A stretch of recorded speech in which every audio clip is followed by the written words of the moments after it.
Good morning everyone, ঘরকোনা সায়ন্তিনী ব্লগে তোমাদের স্বাগত। আশা করি তোমরা সকলেই ভালো আছো, সুস্থ আছো। আমিও ভালো আছি। ঘড়িতে এখন বাজে হচ্ছে 10টা 52, প্রায় 11টা। কাজকর্ম আমার কিছুই হয়নি, শুধু রান্নাটা হয়েছে। আজকে ঘুম থেকে উঠতে উঠতে একটু দেরি হয়েছে, তো তোমাদের দাদাভাই চা খেয়ে কাজে গেল। মাম্মামকে খাইয়ে দাইয়ে নিজে টিফিন করে এখন একটু বসেছিলাম। তো এই এবার কাজকর্মগুলো করব।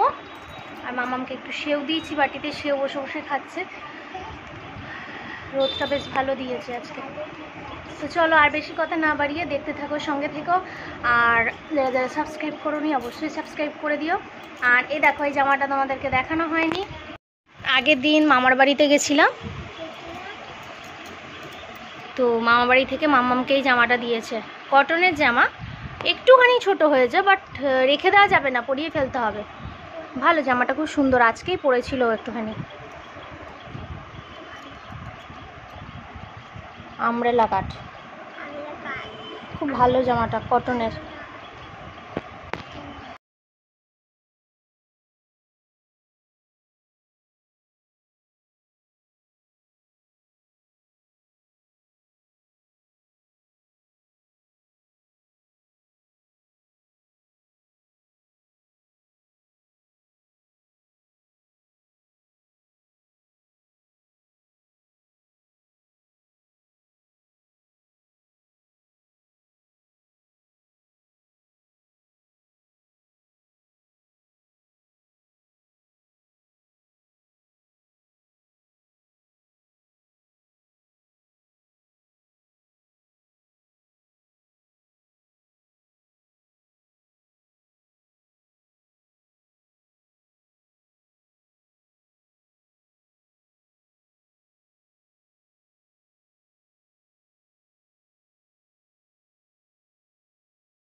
আমি স্নান করলাম আর কাচাকুচিও করেছি বেশ ভালোই।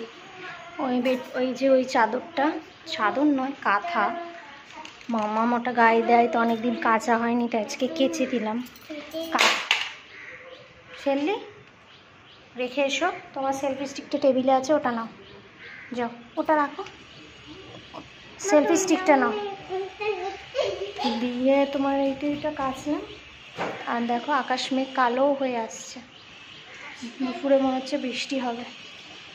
চলো খেয়ে নিই। বাজে এখন 1:10। কী রান্না করেছি একটু দেখাই।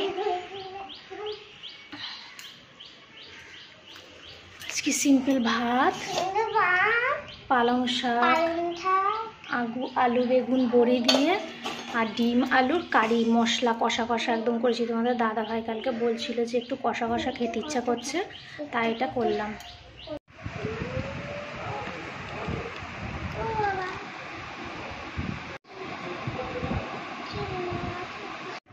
বাজে এখন 10:15। সব কাজকর্ম করে এইমাত্র খেতে বসলাম।